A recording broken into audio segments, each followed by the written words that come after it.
நான் கர்த்தருடைய வார்த்தைகளை கடந்து போகும். கர்த்தர் நிச்சயமாக நம்முடைய வாழ்க்கையிலே பெரிய காரியங்களை செய்வாராக. அல்லேலூயா. நான் சொன்ன காரியங்கள் உங்களுக்கு தெளிவா மனதில் பட்டிருக்கும். தொடர்ந்து ஜெபித்துக்கொள். இந்த நாட்களிலும் கூட உங்கள் மத்தியிலாக தேடுங்கள் என்கிற தலைப்பில் பேச போகிறேன். தேடுங்கள். பெண்ணு தேடுகிறாங்க. மாப்பிள்ளை இருக்குன்னா என்ன, பெண்ணு தேடுறாங்க. மாப்பிள்ளை இருந்துச்சுன்னா பெண்ணு தேடுறாங்க, பெண்ணு இருந்தா மாப்பிள்ளை தேடுறாங்க. படிக்கிற பிள்ளைங்களுக்கு நல்ல காலேஜ் தேடுறாங்க. வீடு இல்லாதவங்களுக்கு வீடு கட்டுறதுக்கு என்ன பிரயாசம் உண்டு அதை என்ன செய்யறாங்க, தேடுகிறாங்க. வேலையை தேடுகிறாங்க. மனிதன் பலவிதமான பதவிக்காக தேடுகிறான். இப்படி பல காரியங்களுக்காக மனிதனுடைய வாழ்க்கை ஓடிக்கொண்டும் தேடிக்கொண்டுமே இருக்கிறது. எங்க போனா வேலை கிடைக்கும், எங்க போனா பணம் கிடைக்கும், எங்க போனா நல்ல பெண்ணு கிடைக்கும், எங்க போனா நல்ல மாப்பிள்ளை கிடைக்கும், எங்க போனா நல்ல வசதி வாய்ப்பு கிடைக்கும் அப்படின்னு சொல்லி பல காரியங்களை மனிதன் தேடுகிறான். நான் அந்த தேடுகையை பத்தி சொல்லல. வேதத்துல சொல்லப்பட்டதான தேடுங்கள். வேதத்துல எதை தேட சொல்லி இருக்கு அதைத்தான் நம்ம இன்னைக்கு பார்க்க போறோம். இதெல்லாம் உங்களுக்கு சாதாரணமா ஆக்சுவலா தெரியும். ஒரு பெண்ணு பார்க்கணுமா, ஏன் தெரியாது? அழகா நல்லா ஜோமண்டு போய் இந்த இடத்துல இந்த இடத்துல இருக்கு, இப்படி ஒரு துப்பு இருக்கு, நல்லா அந்த பாயின்னு பார்ப்பாங்க. இதெல்லாம் உங்களுக்கு தெரியும். அதெல்லாம் நான் சொல்ல வருது வேதாகமத்தில் சொல்லப்பட்ட தேடுங்கள். எதை நாம் தேட வேண்டும், எப்படி தேடுகிறோம் என்கிற காரியத்தை மாத்திரம் தான் உங்கள் மத்தியில நான் வைக்க ஆசைப்படுகிறேன். அப்போஸ்தலனாகிய பவுல் கொலோசியர் நிருபம் 3ஆம் அதிகாரம் முதல் 2 வசனத்தை நாம் தியானத்துக்கு நேராக எடுத்து வாசிக்கலாம். அப்போ அங்க பாக்குறோம், அப்போஸ்தலன் பவுல் சொல்லுகிறாரு, மேலானவைகளை தேடுங்கள், மேலானவைகளை நாடுங்கள். 2 காரியத்தை ஒரே காரியத்தில் உள்ளத மேலானவைகள் 2 விதமா சொல்லுகிறார். ஒன்று தேடுங்கள், 2வது நாடுங்கள். தேவனுடைய பிள்ளைகள் இந்த உலகத்துல தேவன் நமக்கு தந்திருக்கிறதான காலங்கள்ல மேலானவைகளை தேடுவதற்கு நாம் பிரயாசம் எடுக்கணும். மேலானவைகள், சிறப்பானவைகள், உயர்வானவைகள். எது உயர்வானது? முதலாவது தேவனுடைய ராஜ்யத்தையும் அவருடைய நீதியும் தேடுங்கள். அப்ப தேவனே உலகத்துல நமக்கு வீடு வேணும், வாசல் வேணும், கார் வேணும், பங்களா வேணும், படிப்பு வேணும், பட்டம் வேணும், நல்ல சூழல் எல்லாம் வேணும் தான். அதெல்லாம் நான் எந்த மாற்று கருத்தும் கிடையாது. அதெல்லாம் நம்ம முயற்சி எடுத்து நம்ம தலைகளை நின்று எப்படியே குட்டிக்காரம் போட்டு எடுத்துருவோம். ஆனா நான் சொல்லுகிற தேடு, முதலாவது வேதம் சொல்லுகிறது தேவனுடைய ராஜ்யத்தை தேடு. முதலாவது தேவனுடைய ராஜ்யத்தை தேடுங்கள். அப்பொழுது இவைகள் எல்லாம் உங்களுக்கு கூட கொடுக்கப்படும். மற்றது நமக்கு வீடா, வாசலா, பணமா, பெண்ணா, மாப்பிள்ளையா எல்லாம் பின்னாடி வரும். அப்ப நம்ம தேட வேண்டிய முதலாவது தேவனுடைய ராஜ்யம். தேவனுடைய ராஜ்யம் சிறப்பானது. தேவனுடைய ராஜ்யத்துல அழுகை இல்லை. தேவனுடைய ராஜ்யம் மகிமையானது. தேவனுடைய ராஜ்யத்துல போலீஸ் ஸ்டேஷன் கிடையாது. தேவனுடைய ராஜ்யத்துல நீதிமன்றம் கிடையாது. தேவனுடைய ராஜ்யம் அங்கு சந்தோஷமும் சமாதானமும் நீதியும் நிறைந்திருக்கும். அங்க அக்கிரமம் கிடையாது, அநியாயம் கிடையாது. அதனால தேவனுடைய ராஜ்யம், தேவனுடைய பிள்ளைகள் தேவனுடைய ராஜ்யத்துக்குரிய காரியங்களை தேடணும். மேலானவைகளை தேடுங்கள், மேலானவைகளை நாடுங்கள். அப்ப நாம இந்த பூமியில வாழ்கிறதான நாம், இந்த உலகத்துல நமக்கு வீடு வாசல் எல்லாம் இருந்தாலும் கூட நாம தேட வேண்டிய ஒரு காரியம் மேலானவைகள். இயேசு இந்த பூமியில ஒரு மனுஷனா தான் வாழ்ந்தார். ஆனா அவர் வாழ்ந்த காலத்துல போற எப்படி இருந்தாரு? தேவனுடைய ராஜ்யத்தை குறித்த காரியத்தை தான் பேசிக்கிட்டு இருந்தார்.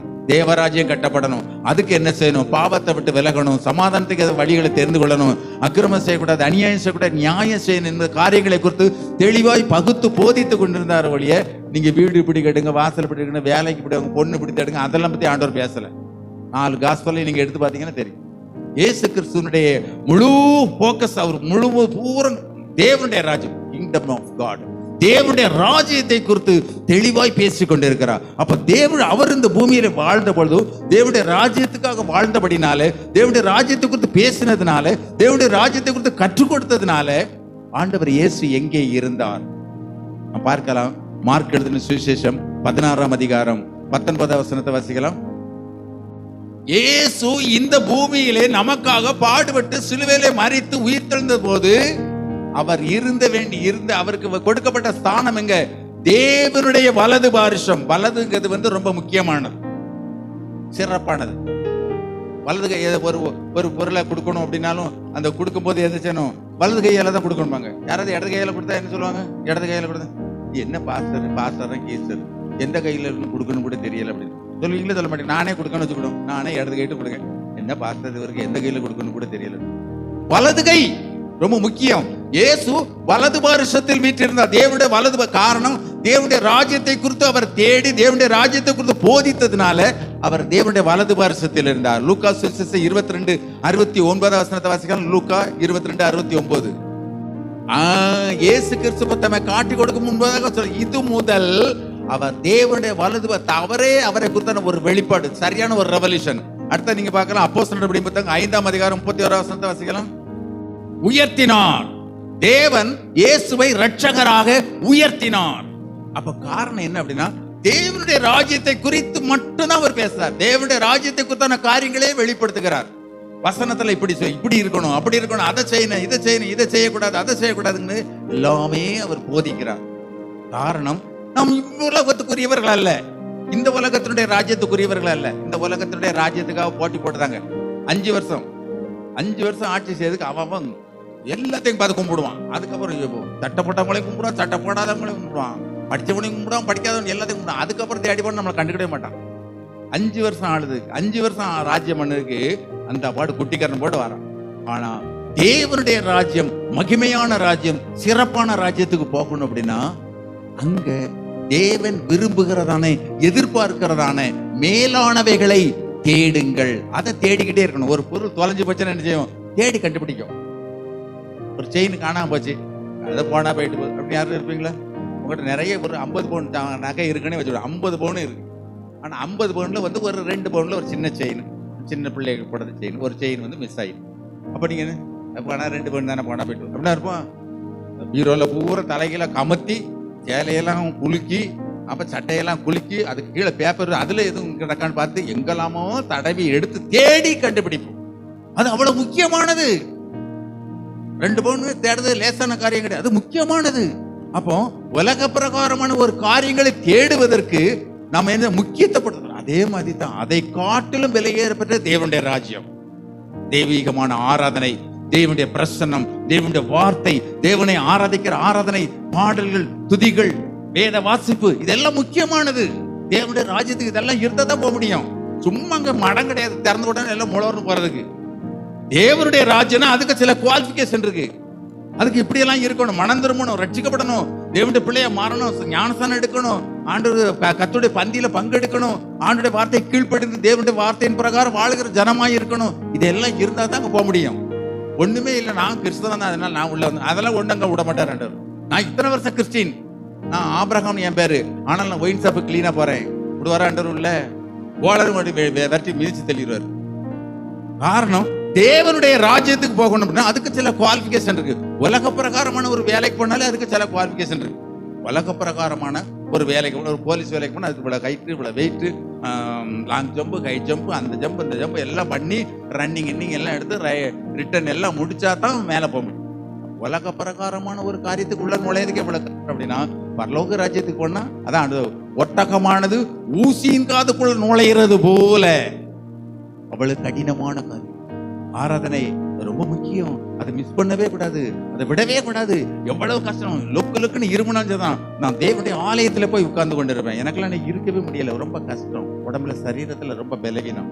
என்ன போன வாரம் என்னுடைய பையனுக்காக, அவன் ஃபேமிலியை பார்க்கறதுக்காக நான் பெரம்பலூர் போயிருந்ததுனால டிராவல்ல இருந்து வந்து உடனே ரொம்ப டயர்ட். நேற்றுக்கு தான் வந்தேன், மத்தியானம் தான் வந்தேன், ரொம்ப டயர்ட். நானும் எங்கள் வீட்டமா போயிட்டு வந்தோம். ஆக ரொம்ப சரீரத்துல பலவீனம். ஆனாலும் கூட நான் ஆண்டவரே நான் நிக்கணும், எனக்கு நீர் பலந்தாரும் பண்ணிட்டு. அப்போ ஏன்னா இது முக்கியமானது, இது முக்கியமா. யாராவது ஒரு ஊழியக்காரர் கொண்டு எப்படி நடத்துங்கன்னு சொல்லலாம், என்னத்தை உழைப்பிட்டு போயிட்டா பாருங்க, அதுக்கப்புறம் கடந்து மண்டை உடைக்க நானும் மண்டை உடைக்கணும். அதனால ஆண்டவரே எனக்கு பலந்தாரும். தேவனுடைய ராஜ்யத்தை தேடுங்கள். முதலாவது தேவனுடைய ராஜ்யம், மேலானவை காரியங்களுக்கு முக்கியத்துவம் கொடுக்கிறவர்கள். கர்த்தருடைய ஆராதனை, கர்த்தருடைய ஊழியம், கர்த்தருடைய காரியம், பாடல் பாடணும், முன்னாடி வரணும், 7 ஏற வரணும். பாட்டு கோயிலில் நம்ம இருக்கிறோம், பாட்டு கோயிலில் பாட்டு படிக்கிறோம் அப்படின்னா அவங்கெல்லாம் 10 மணிக்கு ஆராதனைனா 9:45 முழங்கால நிக்கணுங்க. 10 மணிக்கு எல்லாரோட ஆளோட ஆளை வந்து முக்காட போட்டு சோதரமா இல்லையா தோத்திரம் செய்வேனே அப்படிலாம் கிடையாது. 9:45 அட்வான்ஸா வரணும். 9:45 வந்து ஒரு 1/4 மணி கூட அங்க ஜபத்துல இருக்கணும். இசைக்கரிவாசன் அவர் கிளீனா வந்துருந்தாரு. அவர் அங்க அங்க எனக்கு சத்தம் கேட்கும். அப்படிதான் இருக்கணும், அட்வான்ஸா இருக்கணும். தேவனுடைய பிள்ளை எல்லாரும் முன் காரணம் என்ன? இது முக்கியமானது. இது தேவனுடைய ஆலயம், தேவனுடைய ஆராதனை, தெய்வம் இறங்கி வருகிறதான காரியம். தேவன் மனிதனோடு பேசுகிறோம், நாம் அவரோடு பேசுகிறோம், 2 பேரும் ஒன்னா சந்திக்கிறதா ஆராதனை. அப்ப இந்த ஆராதனை எவ்வளவு very very important in your spiritual life. ஆராதனை சாதாரணமான காரியம் கிடையாது, ரொம்ப முக்கியமானது. அதை ஏனா தானே நினைக்க கூடாது. 10 மணிக்கு ஆராதனை 9:55 வந்துடணும். அதுதான் நம்ம தேவன் மேல வைத்திருக்கிற அன்பு. தேவனுக்கு நம்ம எப்படி கீழ்ப்படுகிறோம் இதெல்லாம் அது உறுதிப்படுத்தும். சோ நாம் மேலானவைகளை தேட வேண்டும். ஒரு எம்எல்ஏ ஒரு எம்பி யாரை பார்க்க போனா அதுக்கு அட்வான்ஸா போய் நிற்போம். 11 மணிக்கு தான் அவர் வர்றாருன்னா 10 மணிக்கே போய் உட்கார்ந்துட்டு இருப்போம். காரணம் அவர் முக்கியமான ஆளு, இன்னைக்கு விட்டாச்சுன்னு சொல்லி முடிச்சு, அதனால போயிடணும். இயேசு வானத்தையும் பூமியும் உண்டாக்கினவர், எல்லா கணத்துக்கும் மகிமைக்கும் பாத்திரரா இருக்கார். அவரை ஆராதிப்பதற்கு முன்னக்கூட்டியே நாளைக்கு ஆராதனா இன்னைக்கே ட்ரெஸ் எல்லாம் எடுத்து வச்சிடணும். நாளைக்கு இந்த ட்ரெஸ் போடணும் அப்படின்னு நினைச்சிடணும். இன்னைக்கு எடுத்து வச்சிடணும். ஞாயிற்றுக்கிழமை காலையில குளிச்சுட்டு இது போன வாரம் போட்ட சட்டை மாதிரி இருக்குமா, இந்த சட்டை யாருமா போடுவா, வேற சட்டை எடுத்து வை அப்படிங்கிறது. எப்போ? மறுநாள் ஞாயிற்றுக்கிழமை. சனிக்கிழமை ஆயத்தமா இருக்கணும். பைபிள் காணிக்கை எல்லாமே எடுத்து ரெடியா வச்சிருக்கணும். காலையில் எந்திரிக்கணும், பைபிள் வச்சுக்கணும், ஜோமன் டக்குனு ஓடியாந்துடணும். அதுதான் பிளஸிங், அதுதான் தேவனுக்கு பிரியம். அப்போ தேவனுடைய பிள்ளைகள் மேலானவைகளை தேடுங்கள். ஒரு மனிதன் ஆண்டவரை தேடினான். அப்ப அந்த உலகத்துல இவ்வளவுதான் காரியம் இருந்தாலும் ஆண்டவரை தேடுகிற காரியம் மிக மிக முக்கியமானது. எடுத்து வாசிக்கலாம். லூக்கா சுவிசேஷம் 19ஆம் அதிகாரம் 2-3 வசனத்தை வாசிக்கலாம். வகை தேடினான், அவன் குள்ளனானபடியால் ஜன்னத்து கூட்டத்துல அவனுக்கு காணப்படாமல் இருந்தது. அப்போ இந்த சகேயு ஒரு இன்கம் டேக்ஸ் ஆபீசர், ஒரு கலெக்டர். இவர் போய் இயேசுநாதரை பார்க்கணும்னு அவசியம் கிடையாது. இவருக்கு எல்லா வசதியும் இருக்கு, நல்ல பொசிஷன், தேசத்துல நல்ல பொசிஷன், பதவி இருக்கு, நல்ல சவுண்ட் பார்ட்டி, ஒன்றும் குறவு கிடையாது. ஊர் அடிச்சு வலையில படமே எல்லாம் சேர்த்து வச்சிருக்கிறார். பணம் இருக்கு, வீடு வாசல் எல்லா வசதியும் இருக்கு. எல்லாம் இருந்தும் கூட அவனுக்கு ஒரு ஆசை, இயேசுவை பார்க்க வகை தேடினான். அவன் போய் நினைச்சு அங்க உள்ள நுழைஞ்சு அங்க அவர் இருக்க இடம் தேடி அப்படிலாம் போகணும்னு நினைக்கல. இன்னைக்கு நம்ம வருகிற இடத்துல அவரை எப்படியாவது பார்த்தரணுங்கிறதுக்காக வகை தேடினான். அப்ப பணம், செல்வம், வீடு வாசல் இதெல்லாம் இருந்தாலும் கூட இயேசு அவனுக்குள் இல்லாததுனால இயேசுவை பார்க்க தேடினான். அப்ப சகேயுக்குள்ளாக ஒரு வாஞ்சை, ஒரு ஆசை, ஒரு தாகம், இயேசுவை பார்த்து விட வேண்டும். அவர் அற்புதம் செய்கிறார், சமாதானம் கொடுக்கிறார், சந்தோஷம் கொடுக்கிறாரு, அரித்தவனை உயிரோட எழுப்புதங்காரு, நன்மை செய்கிறார், பாவங்களை மன்னிக்கிறாரு, குசுரோகி சுகப்படுத்துகிறாரு, குருடனை சுகமாக்குறாரு, செவிடனை கேட்க முடிய செய்கிறாரு, குசுரோகியெல்லாம் சுகமாக்குறாரு. இப்படிப்பட்ட காரியங்களை செய்ய இந்த ஆண்டு இது எப்படி இயற்கைக்கு அப்பாற்பட்ட காரியங்களை செய்கிறதான், இயற்கைக்கு அப்பாற்பட்ட காரியங்களை செய்யக்கூடியவர் தான் இதை செய்ய முடியும். அப்படின்னா நம்ம இன்னைக்கு அவரை எப்படி நினைச்சணும், பார்க்கணும். பாத்தீங்களா, அவனுக்கு இருந்த பணமும், அவனுக்கு இருந்த வசதி வாய்ப்புகளும், அவனுக்கு இருந்த சூழ்நிலைகளும் அவனை திருப்திப்படுத்தவில்லை. இயேசு அவனுக்குள்ளாக இல்லாததுனால இயேசுவை பார்க்க வகை தேடினான், ஆராதனைக்கு செல்வதற்கு வகை தேடினான், இயேசுவை சந்திப்பதற்கு வகை தேடினான். தேவனுடைய பிள்ளைகள் தேவனை சந்திப்பதற்கு வகை தேடணும், பிரயாசம் எடுக்கணும், முயற்சி எடுக்கணும். இன்னைக்கு ஆராதனைக்கு நம்ம என்ன செய்ய போறோம், என்ன செய்யணும், என்னெல்லாம் செய்யலாம், ஏதாவது பண்ணணும். நான் போவேன், வருவேன், தந்தானே துதிப்போமேனு பாட்டு படிப்பேன், என்னால ஏன்ட காணிக்கப்படுவேன், நான் போவேன், என்னத்தையோ சொல்லுவார், கேட்ப போவேன். இது அப்படி இல்லை. கிறிஸ்தவத்துக்குள்ள வந்தாச்சு, ஆண்டோடைய சாட்சியா சீசர்களாக டிசிபிளா நம்ம மாறிட்டோம் அப்படின்னாலே சீசர் ஆகுங்கள், மற்றவர்களை சீசர் ஆக்குங்கள். மற்றவங்களுக்கு சீசர் சொல்லணும், அதுதான் முக்கியம். இப்ப இங்க பாருங்க, சகேயு எல்லாம் இருந்தும் ஆனா இயேசு ஒருவர் இல்லாததுனால அவனுடைய வாழ்க்கை எம்டியா இருக்கு. இயேசுவை பார்க்க வகை தேடினான், அதற்காக அவன் முயற்சித்தான், இயேசுவை பார்ப்பதற்காக முயற்சி எடுத்தான், கண்டான், ஆண்டுடைய சத்தத்தை கேட்டான், கீழ்ப்படிந்தான், அர்ப்பணித்தான். அவனுடைய வாழ்க்கையில இதுவரையிலும் இல்லாத சந்தோஷம் அவனுக்கு கிடைத்தது. இதுவரையிலும் இல்லாத அவனுக்குள்ள ஒரு விடுதலை, ஒரு ஆசீர்வாதம் அவனுக்கு கிடைச்சிச்சு. அவன் சம்பாதித்த பணத்தை காட்டிலும், பணத்தை பார்த்து சந்தோஷப்பட்டிருக்கலாம், ஆனா அந்த சந்தோஷத்தை காட்டிலும் மிகுதியான சந்தோஷம். பெரிய பங்களா கட்டியிருக்கலாம், ஆனா அந்த பங்களாவை காட்டிலும் அதிக சந்தோஷம். அவன்கிட்ட எத்தனையோ வசதி வாய்ப்பான காரியங்கள், அது எல்லாவற்றை காட்டிலும் சிறப்பான சந்தோஷம் இயேசுவை சந்திப்பது. அதுதான், அப்ப அதுதான் மேலானது. எவ்வளவு தேடி வச்சாலும் இதெல்லாம் தேவை. அதுக்காக ஒண்ணுமே இல்லாம இப்படி இருக்குன்னு நான் சொல்ல வரல, எல்லாமே தேவை. தேவனுடைய பிள்ளைகள் எல்லாமே தேவை. நல்ல வீடு வேணும், நல்ல வாசல் வேணும், நல்ல பைக் வேணும், நல்ல கார் வேணும், நல்ல உத்தியோகம் வேணும், நல்ல வேலை வேணும், இதெல்லாம் தேவை. நான் வேண்டாம்னு சொல்ல, அதெல்லாம் தேவைதான். ஆனால் அதனால நான் ஆண்டவருடைய ஆலயத்துக்கு வராம போயிட்டேன், அதனால எனக்கு நான் பிள்ளைக்கு காலேஜ் சேர்க்க வேண்டியிருக்கு, அதனால நான் இன்னைக்கு வர முடியல, நான் இதுக்கு இங்க பெண்ணு பார்க்க வேண்டியிருந்தேன், அதனால இன்னைக்கு வர முடியல. சரியான காரணம் கிடையாது. இதெல்லாம் சரியா காரணம் கிடையாது. காரணம், உண்மையாய் ஒரு தேவனுடைய பிள்ளை ஆண்டவரை நேசிப்பது உண்மையானால் தேவனுடைய சமூகத்தை எக்காரணத்தை கொண்டும் இழக்கவே மாட்டான். தேவ சமூகத்தை இழக்கவே மாட்டான். காரணம், தேவ சமூகம் அவ்வளவு முக்கியமானது. தேவனுடைய ராஜ்யம் அவ்வளவு சிறப்பானது. தேவனுடைய ராஜ்யத்துக்குரிய காரியங்களை முன்னேறுவதற்கு ஓடிக்கொண்டே இருக்கணும். அவதான் சொல்லுகிறான், தேடுகிறேன். மறுபடியும் அந்த கொலோசியர் 3ஆம் அதிகாரம் முதல் 2 வசனத்தை வாசிக்க பார்ப்போம். மேலானதை தேடுங்கள், உலகத்துக்குரிய மேலானவைகள். இதெல்லாம் தேவை. வேலை, உத்தியோகம், பணம் எல்லாம் தேவை தான். பணம் இல்லாம யார் முடியும்? பணம் இல்லாம ஒண்ணு, ஒரு டீ குடிக்க முடியுமா யாரும்? பணம் இல்லைன்னா ஒண்ணுமே. ஒரு டீ குடிக்கணும்னா கூட என்ன வேணும்? பணம் இருந்தால் தான் டீ குடிக்க முடியும். ஒரு 10 ரூபா இருந்தால் தான் ஒரு கடையில் போய் ஒரு வடை சாப்பிட்டு டீ குடிக்கும். 5 ரூபா என்னமோ எனக்கு சரியா தெரியலைங்க, வேலை எப்படி தெரியல, பொதுவாக சொல்லுவேன். ஒரு 10-20 ரூபா இருந்தால் தான் ஒரு வடை சாப்பிட்டு டீ குடிக்க முடியும். அப்போ காரணம் என்னன்னா, பணம் தேவை. பணம் வேண்டாம்னு சொல்லலை, பணம் தேவை. பணம் தான் வேணும், எல்லாத்துக்கும் வேணும். சாப்பிடுறதுக்காக பணம் வேணும், ட்ரெஸ் எடுப்பதுக்காக பணம் வேணும், வீடு கட்டுவதுக்காக பணம் வேணும், பெண்ணு பார்க்க போனாலும் பணம் வேணும், மாப்பிள்ளை பார்க்க படிக்க வைக்கிறனாலும் எல்லாத்துக்கும் பணம் தேவை. பணம் இல்லாம இருக்கிறேன். ஆனால் பண ஆசை எல்லா தீமைக்கு வேறாய் இருக்கிறது. பணம் பணம் பணம், அங்க போனா பணம் கிடைக்கும், இங்க போனா பணம் கிடைக்குமா, இவங்களை செஞ்ச பணம், இவங்கிட்ட போனா எவ்வளவு கிடைக்கும்? பணம் பணம் பணம் பணம் பணம். தேவைக்கு மிஞ்சி அதிகமான ஆசை. இதனால பணம் தேவைதான், பண ஆசை இருக்கக்கூடாது. அது எல்லா தீமைக்கும் ரூட், வேறாய் இருக்கிறது. பணம் தேவை. நமக்கு ஆண்டவர் உழவர் நடத்துறாரு. ஆண்டவரே உமக்கு ஸ்தோத்திரப்பா, இன்னைக்கு 1000 ரூபாய் கிடைக்க வச்சு உமக்கு நன்றி ஆண்டவரே, உமக்கு ஸ்தோத்திரம். 2000 ரூபாய் சம்பாத்தியம் பண்ணி கொண்டு வந்திருக்கான். இன்னைக்கு ஒரு நாள்ல நான் 1000 ரூபாய் தானே எனக்கு கிடைச்சிருக்கு. என்ன ஆண்டவர் இல்லை, போதும் என்கிற மனதனுடைய தேவ பக்தி மிகுந்த ஆதாயம். நம்ம அதுல ஆண்டவரை தேடுவோம், அதுல சந்தோஷமா இருப்போம், அதுல மன மகிழ்ச்சியா இருக்கணும், அதுல மன ரம்யமா இருக்கணும். அதுதான் நம்முடைய வாழ்க்கைக்கு ஆசீர்வாதம். அப்ப தேவனுடைய பிள்ளை, மேலானவைகளை தேடுங்கள். 2வதா பார்க்கும்போது, பூமியில் உள்ள மேலானவைகளையே நாடுங்கள். மேலானவைகளுக்கு 2வது வசனத்துல தெளிவா போட்டிருக்கு. மறுபடியும் அந்த வசனத்தை வாசிங்க சிஸ்டர். அப்ப பூமிக்குரிய காரியங்கள் மேலானவைகள் அல்ல. பூமிக்குரிய காரியங்கள் மேலானவைகள் அல்ல. நல்ல வீடு வேணும், வாசல் வேணும், வசதி வேணும், ட்ரெஸ் வேணும், கோட் வேணும், பேண்ட் வேணும், எல்லாம் வேணும், எல்லாம் நல்லது. ஆனா நாடுங்கள், நாடுகள் தேடுங்க, அதையே தேடிக்கிட்டே நாடி நாட்டன ஆசை, அது மேல ஆசை. வேதம் வாசிக்கிறதுல ஒரு ஆசை, ஜெபிக்கிறதுல ஒரு ஆசை. வேதம் வாசிக்க இன்னைக்கு எதுக்கு வேதம் வாசிக்கணும்? இன்னைக்கு வேதம் வாசிக்காம போயிட்டோம்னா பாஸ்டர் கையை தூக்கிற சொல்லக்கூடாது. இன்னைக்கு பைபிள் வாசிக்காங்க கை தூக்குங்கன்னு சொல்லிட்டு சிக்கலா போயிடும். அதனால இன்னைக்கு பைபிள் வாசிட்டு போயிடுவோம். எதுக்காக? பாஸ்டருக்காக, அவர் கேட்பாருங்கிறதுக்காக. அதெல்லாம் வேஸ்ட். நீ அதை நேசித்து வாசிக்கணும். வேதத்தை நேசிக்கிறவர்களுக்கு மிகுந்த சமாதானம் உண்டு.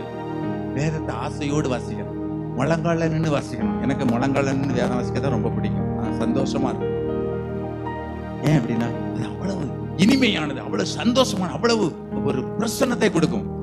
வேதத்தை பூமிக்குரிய உள்ள மேலானவைகளை நாடுங்கள். வேத வாசிக்கிறத நாடணும். எப்ப நேரம் கிடைக்க அப்ப வேதத்தை தெரிஞ்சணும், வாசிக்கணும். மற்றதுக்கெல்லாம் கொடுக்கிற ப்ரிஃபரன்ஸை காட்டிலும் முக்கியத்துவமா பைபிள் கொடுக்கணும். வேதத்தை அதிகமா, இந்த பைபிள் எப்படி சொல்லி, இங்கிலீஷ் பைபிள் எப்படி சொல்லி, மலையாள பைபிள் எப்படி, எல்லா பைபிளையும் வாங்கி வச்சுக்கிடணும். என்னென்ன லாங்குவேஜ் இருக்கும் எல்லாத்தையும் வாங்கி வச்சு, கண்கார்டன்ஸ் வாங்கி வச்சு திரட்டி எடுக்கலாம். நல்லா கண்டுபிடிச்சு நீங்க என்ன செய்யலாம், ஒரு பிரசங்கியாரா மாறலாம். நம்முடைய வாழ்க்கைக்கு ஆசீர்வாதம். அப்போ மேலானவைகளை, ஜபம், ஆராதனை, இந்த காரியங்களை நாடுங்கள். ஆசையாய் நாடுங்கள். நாட்டம்னு என்னது? ஆசை.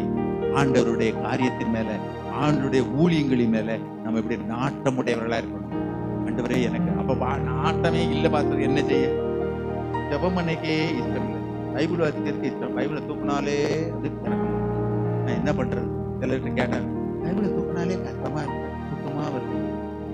அப்ப காரணம் என்னன்னா, நமக்குள்ள அந்த பைபிளை வாசிக்க கூட அப்படியே சாத்தான் கிரியை செய்தான். அப்ப நம்ம அதுக்காக என்ன செய்யணும்? ஆண்டவர்கிட்ட கேட்கணும்.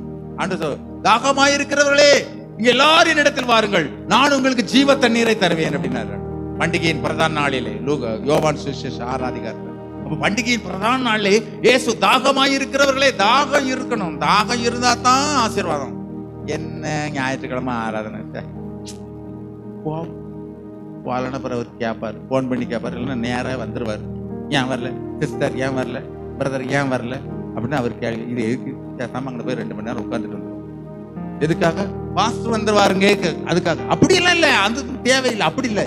ஆண்டவர் என்னை இந்த வாரம் முழுதும் என்னை அற்புதமாய் நடத்தி இருக்கிறார், எனக்கு நன்மை செய்திருக்கிறார், தீமைக்கெல்லாம் எனக்கு விலைக்கு பாதுகாத்தார். எவ்வளவோ ஜனங்கள் எப்படியோப்பட்ட சூழ்நிலையில இருக்கும்போது ஆண்டவர் என்னை என் குடும்பத்தை நேர்த்தியாய் வழி நடத்த நான் ஆண்டவர் நன்றி சொல்ல போகணும், நான் அவரை துதிக்கணும், வாயினால ஆண்டவரை பாடணும், மகிமைப்படுத்தணும், அதுக்கு நான் ஆலயத்துக்கு போகணும் அப்படிங்கிற எண்ணம். ஆஸ்டருக்காக அவரு கேட்பாரு, இவரு கேட்பாரு, அவங்க விசாரிப்பாங்க, இவங்க விசாரி, அதுக்கெல்லாம் கிடையாது. அது நமக்குள்ளாகவே பொங்கி எழ வேண்டும், நமக்குள்ளாகவே பொங்கி வரணும். ஆராதனை, ஜபம், வேத வாசிப்பு, ஊழியம், இதெல்லாம் என்ன நாட்டம் இருக்கணும். ரோமன் கத்தோலிக்க திருச்சபையில ஒரு சகோதரர் வீட்டுக்கு நான் போயிருந்தேன்.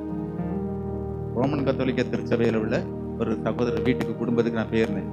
இந்த சகோதரர் நல்லா என்னைய அன்பாய் கவனிச்சு, அருமையா விசாரிச்சு, என்னை நேசிச்சு, எனக்கு எல்லா சாப்பாடு எல்லாம் நல்லா அரேஞ்ச் பண்ணி என்னை நல்லா தக்க வச்சு அற்புதமா நடத்தினார். அவருடைய காரியங்களை குறித்து கேட்கும்போது ஒவ்வொரு வாரமும் ஒவ்வொரு பிரேயர்ஸ் அவங்க வீட்டுல நடக்கிறது, சர்ச்சில் நடக்கிற எல்லா காரியத்திலையும் கிளீனா அட்டெண்ட் பண்ணுதாரு. நல்லா தெரியுங்க, ஒரு சபையில நடக்கிற எல்லா பிரேயர் மீட்டிங்கும் அவர் போறார், குடும்பமும் போறாங்க. இவங்க வீட்டுல நடக்கிற சமயத்துல நல்ல லஞ்ச், நல்ல சாப்பாடெல்லாம் ரெடி பண்ணி கொடுக்குறாங்க. வர்றவங்க அத்தனை 40 பேருக்கு குறையாம வருவாங்களாம். 40 பேருக்கு ரெடி பண்ணி கொடுக்கணும், எவ்வளவு பெரிய காரியம். அப்ப அதெல்லாம் சந்தோஷமா. காரணம் என்ன, தேவன் பேர்ல வாஞ்சை. நான் பெரிய பிலிவர் சீசன் சர்ச்சில் இருக்கணும், நாங்க ஆவிய பெற்றவங்க, நாங்க ரோமன் கத்தோலிக்கெல்லாம் கிடையாது, நாங்க சிஎஸ்ஐ எல்லாம் கிடையாது, நாங்க பெந்தகோஸ். எந்த பெந்தகோஸா இருந்தானே இயேசு மேல நாட்டம் இல்லை, இயேசு மேல விருப்பம் இல்லை, ஆராதனை மேல விருப்பம் இல்லை அப்படின்னாலே நம்முடைய ஸ்பிரிச்சுவல் லைஃப் எல்லாம் தீரும். யார் வேணா வெளியப்படுறான். தி பெந்தகோஸ்டல் சிபிஎம், நாங்க அந்த சபை, நாங்க கல்யாணம் முடிக்காம இருக்க சபை. எந்த பரலோகத்துல எல்லாம் அங்க சபை கிடையாது. பிலிவர் சர்ச்சுக்குன்னு ஒரு இடம், சிஎஸ்ஐக்குன்னு ஒரு இடம், ரோமன் கத்தோலிக்குன்னு ஒரு இடம், அதெல்லாம் கிடையாது. ஆட்டுக்குட்டியான ரத்தத்தினால் மீட்கப்பட்டு கனி கொடுக்கிறவங்க, கிரியை செய்கிறவர்கள், ஆண்டவருக்காக யார் பாடுபட்டாங்களோ அவங்களுக்கு அங்க ராஜ்யத்துல இடம் உண்டு. அதுல ரோமன் கத்தோலிக்காரங்களுக்கு மட்டும் கீழே, பெந்தகோஸ்காரங்களுக்கு எல்லாம் மேல, அப்படிலாம் கிடையாது. எந்த பைபிளையும் சொல்ல, என் பைபிளையும் சொல்லல. கிறிஸ்துவுக்காக பாடுபட்டு இருக்கணும், கிறிஸ்துவுக்காக உண்மையா இருக்கணும், வாஞ்சையா இருக்கணும், தாகமா இருக்கணும், அதை குத்தன நாட்டம், அதை குத்தன ஏக்கம், அதை குத்தன ஆசை தேவனுடைய பிள்ளைகளுக்கு இருந்துச்சுன்னா அவர்கள் எல்லாரும் தேவனுடைய ராஜ்யத்தை சுதந்தரிப்பார்கள். காரணம், மேலானவைகளை நாடுங்கள். சகேயு மேலானவை தேடினான், அதற்காக பிரயாசம் எடுத்தான், அதற்காக முயற்சி எடுத்தான். முயற்சி எடுக்கணும், ஆலயத்துக்கு போனா அதுக்கு முயற்சி எடுக்கணும். இது ரொம்ப தூரமா இருக்கு, கொஞ்சம் கஷ்டமா இருக்கு. அது அப்படி, அது இப்படி. ஒரு டாக்டரை பார்க்க போனா எப்படினாலும் போயிடும். ஒரு டாக்டரை பார்க்க போனா 1 மணி நேரத்துக்கு முன்னுக்கூட்டியே போய் ஒரு டோக்கனை வாங்கிட்டு உட்காந்துக்கிட்டு. அவர் வரதுக்கு கொஞ்சம் நேரம், ஆனா முன்னுக்கூட்டியே போய் உட்காந்துக்கிட்டு. ஆனா இயேசுநாதருடைய ஆலயத்துக்கு ஆராதனைக்கு வரணும்னா 10 மணிக்கு நான் மேல போலாமே.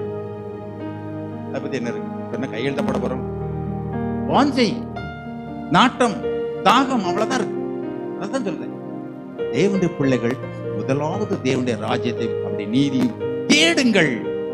அதை நாம இன்னும் ஆண்டவருக்கு நாட்டமாக என்ன செய்யலாம், இன்னும் ஆண்டவருக்கு பிரியமாக நம்ம என்ன செய்யலாம், இன்னும் எவ்வளவு தூரம் வேதம் வாசிக்கலாம், இன்னும் எவ்வளவு தூரம் ஜெபிக்கலாம், இன்னும் ஆண்டவருக்காக நம்ம என்னெல்லாம் செய்யலாம், என்னென்ன செய்ய முடியும், நம்முடைய குடும்பத்தை ஆண்டவருடைய ஆலயத்துல ஊழியத்துல எந்த வகையில பங்கெடுக்க வைக்கலாம், அதுக்கு நம்ம என்ன செய்யணும், அந்த எண்ணங்கள்ல வரணும்.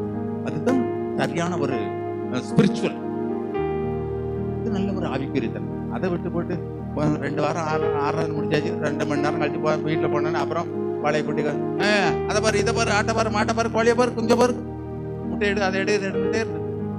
உலக வேலைக்கு அப்புறம் பைபிள் வாசிக்கிறது கிடையாது, ஒண்ணு கிடையாது, குடும்ப ஜபம் கிடையாது, ஒண்ணும் கிடையாது. டிவி மட்டும் சடக்ஷன் ரெண்ட மாத்தே ஜெய பிளஸ் தரல. இது இதுல நாட்டம் இருக்கு, இதுல டிவி பார்க்கல நல்ல நாட்டம் இருக்கும். ஆனா வேத வாசமா குடும்ப ஜபம் பண்ணாமா அதுல என்ன நாட்டம் இருக்கு. ஐயோ, இது எவ்வளவு முக்கியமானது. தேவ சமூகத்தை நாட வேண்டும், தேவ சமூகத்துக்கு முக்கியத்துவம் கொடுக்கணும். அதுல ஆசை, நாடுங்கள், மேலானவைகளை நாடுங்கள், மேலானவைகள் தேடுங்க. அதுக்காக இன்னும் என்ன செய்யலாம், இன்னும் என்ன செய்யலாம், இன்னும் எப்படி செய்யலாம், அதுல முன்னேறி போவோம். அதுதான் நம்முடைய வாழ்க்கையில சிறப்பானது, அது நம்முடைய வாழ்க்கையில உயர்வை தரும், அது நம்முடைய வாழ்க்கையில ஆசீர்வாதத்தை தரும். எனக்கு அருமையான கர்த்தருடைய பிள்ளை, மேலானவைகளை தேடுங்கள், மேலானவைகளை நாடுங்கள். உலகத்துக்குரியவைகள் அல்ல, மேலானவைகள். இதை காட்டிலும் மேலானது, சிறப்பானது அங்க இருக்கு. எதை புசிப்போம், எதை குடிப்போம், எதை உடுப்போம் கவலை வேண்டாம்.